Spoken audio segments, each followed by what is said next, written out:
Hey guys, today's Talon journey is going to be one of two things. It's either going to be a huge waste of time on my behalf, or it's going to address what I would say is my biggest frustration with the 1000R model, and that is turning radius.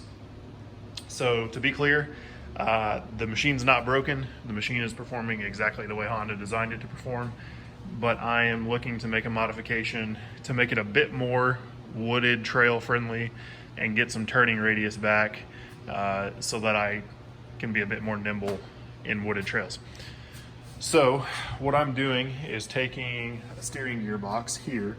This is a Honda OEM part out of a Honda Talon 1000X, which is the 64-inch wide factory model, which is designed for the trails, and I'm going to put it in the Talon R. And we may not be able to tell very well from this angle, but on the R model steering rack, the case, the steering gear case, so this part around it, doesn't allow the tie rods to travel as far before it physically stops them.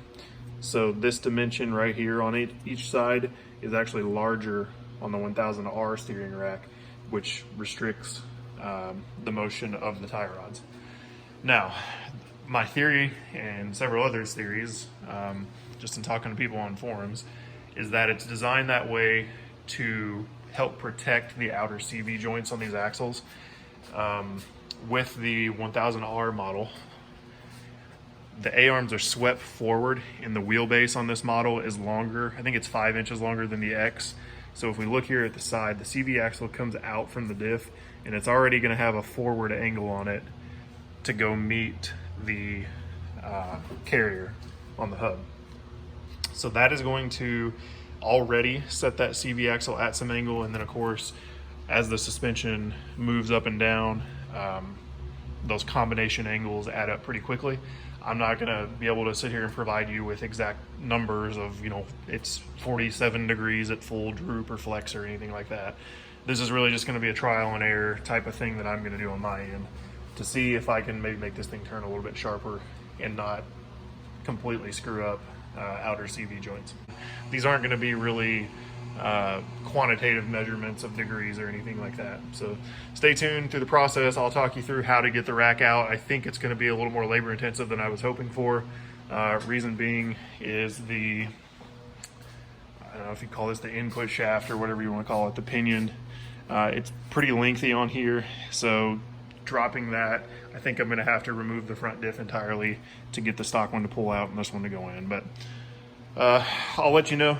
Stick around in the video and let's see what we can get done. All right, I've reached the part in the process where I wanted to stop for a second, and I'm not really going to show you the disassembly of, taking the shock off, removing the ball joint and all that from the carrier, because you can figure that out, or there's other videos that cover that kind of thing. If you really need that much help or have a specific question, drop it in the comments and I'll try and help you, but we're not going to get into that much detail here.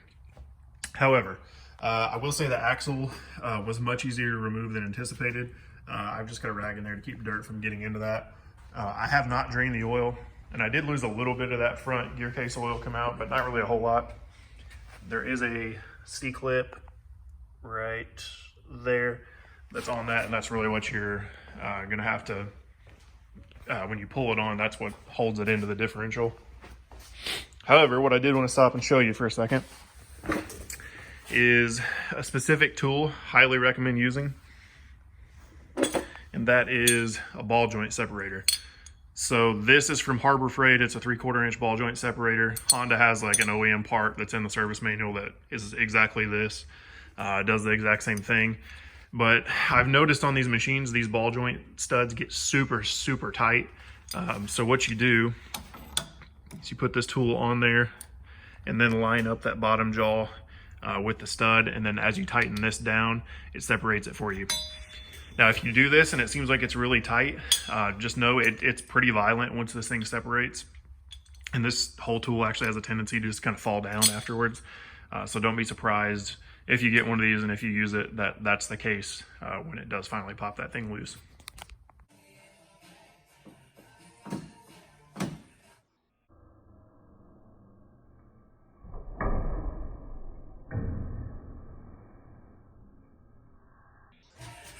both of the front axles out. This is where I'm going to start getting into a little bit more detail on exactly what to do. So I've got my cheater manual here, and according to this, what we need to do, remove the bumper. I'm not going to do that yet because I don't think it's going to be necessary. Remove the drive shafts, we did that. The clips are up here, those are push pins. And then they're calling it final clutch cover. I think it's just a little screw that holds a piece of plastic on. So coming in here and taking a closer look, it is that push pin right there, and then another one down in there, and I'm sure there's a bolt somewhere that I'll have to get to, but I'll start with those push pins and show you what hardware's in it. Okay, so I'll say this was probably the hardest part so far.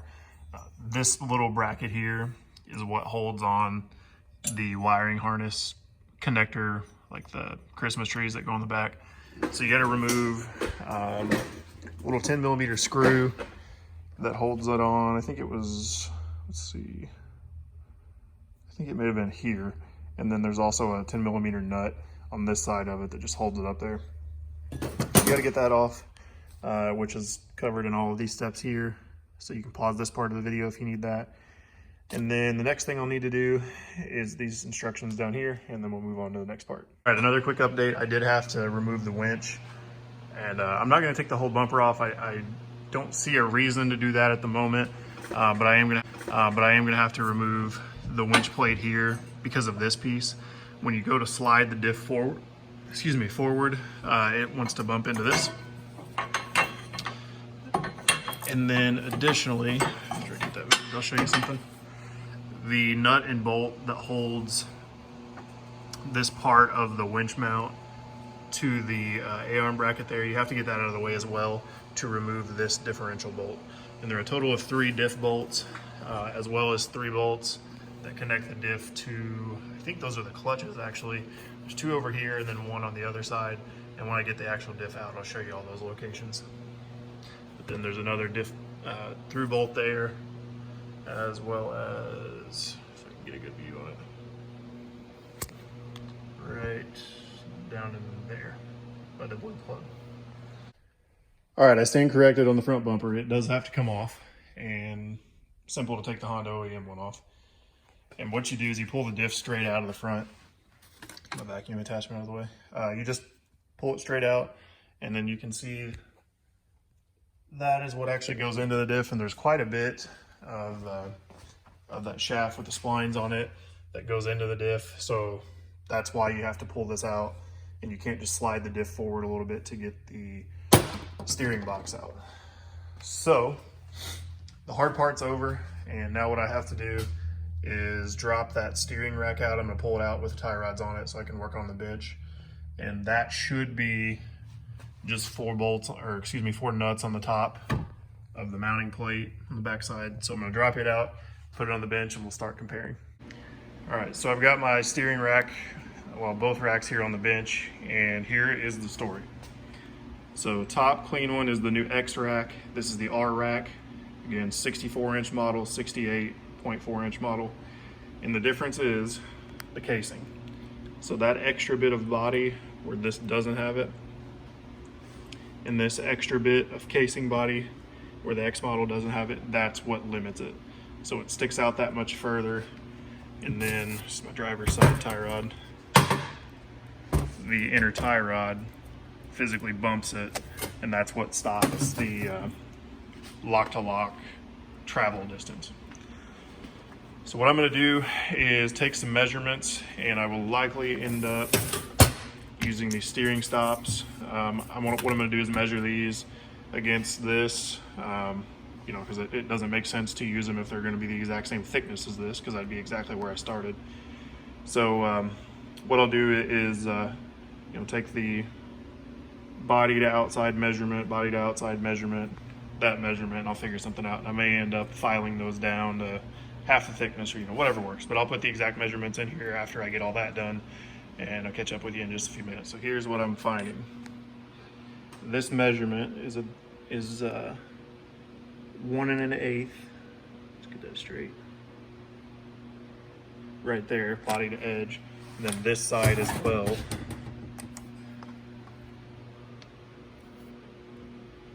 also 1 1/8. Now, without a steering stop, I'll move that real quick. We're at 3/4 of an inch, and we put a steering stop in, and that would take our bump stop to, oops,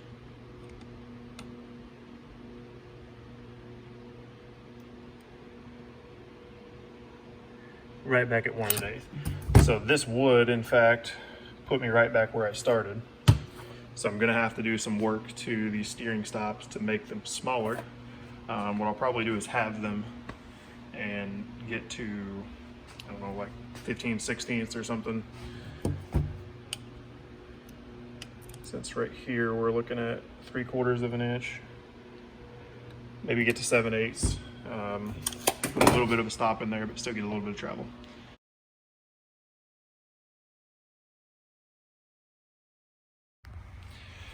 Okay, it's been a couple days now since I've put the X rack in, and all I've had time to do up to this point is run it down the road and just try some full lock-to-lock turns to see if I can get anything popping or, you know, notice anything that's out of the ordinary. And so far I haven't, but again, it's just been really basic type of checking. So what I'm gonna do right now, let me back up here a little bit, is I've just got this thing off the ground, and what I'm gonna do is test it here at full droop.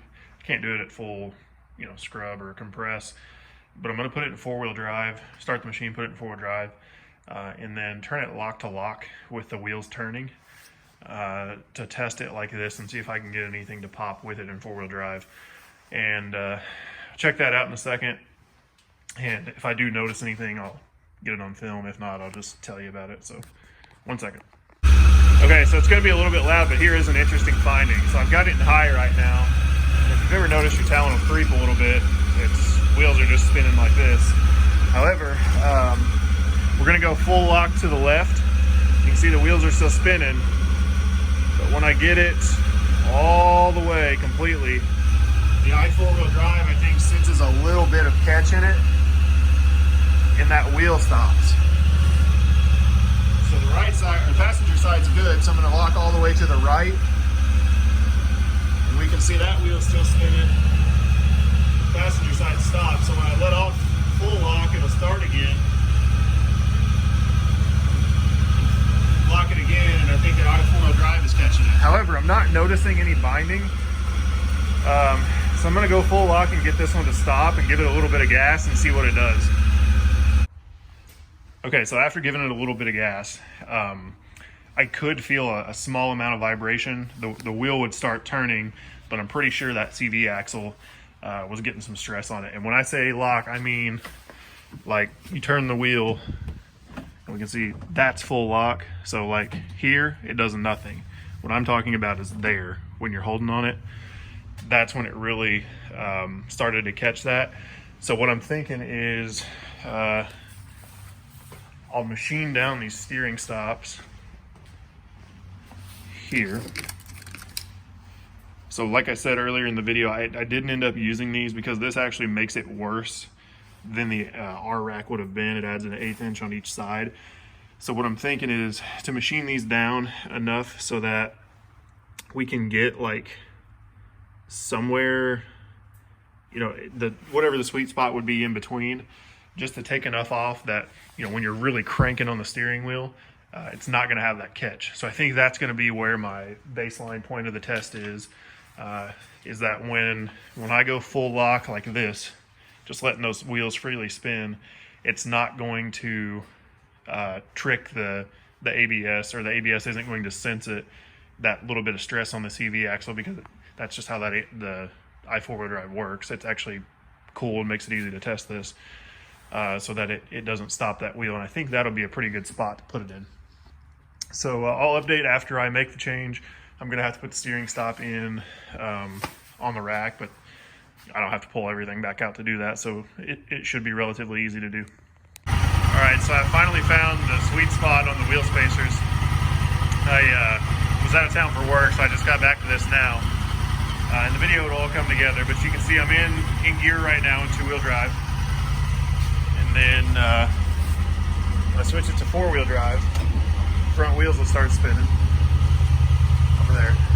And what I did is I took the wheel spacers from Super ATV and sanded those down with just a belt sander to kind of like file them down to a 1/4 inch thick each. And now when I go full lock,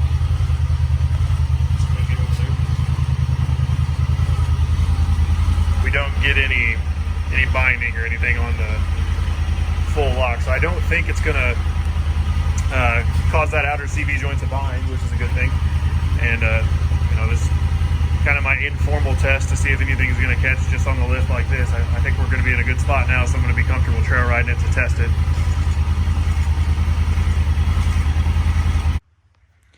Hey guys, Talon update here on the steering rack mod that I did. So I have probably waited a month and a half, maybe 2 months, since I went and installed the X model steering rack into my R. And the reason I've been waiting to do this part of the video is I didn't want to give feedback until I had actually put some real miles on this. And by real miles, I mean not just running down the road and turning around and coming back to the shop. So I took a trip to ride Royal Blue in Tennessee last weekend, did 104, I think it was 104, 105 trail miles. Not an easy stuff. I mean, Dragon's Back, Widowmaker, the whole 9 yards down there. And I'm very, very happy to say that the rack did awesome. Didn't have any kind of binding issues, no weird noises, no vibrations, pulling, you know, anything like that, feedback in the steering wheel. So I think it's a winning solution, you know, at least for my application. So to recap what I did, I took an X model steering rack, installed it in the R, and also used some steering stops from Super ATV. They have a kit listed on their website that is for a Polaris. That is not the kit you want to get. I repeat, it is not the kit you want to get. The best way to get the correct kit is to call Super ATV and ask for the Honda Talon steering stop kit. If they try to give you a kit that's the same one for a Polaris, it is not the right kit. I will put the part number that I ordered in the description. I don't remember it off the top of my head right now. But like I said, I'll put the part number there. It's just not something you can directly order from their website, or at least it was not when I needed it. So I had to make a phone call to get the appropriate part. So again, I just wanted to give, you know, was it a success or was it not a success part of the video. And the rest of it will have, you know, the detailed installation instructions, information on, you know, what I did with the steering stops to make them work, you know, and all that kind of stuff. So thank you for watching. I'll try to make this video as short as possible, and be sure to like and subscribe and stay tuned to the channel for future content.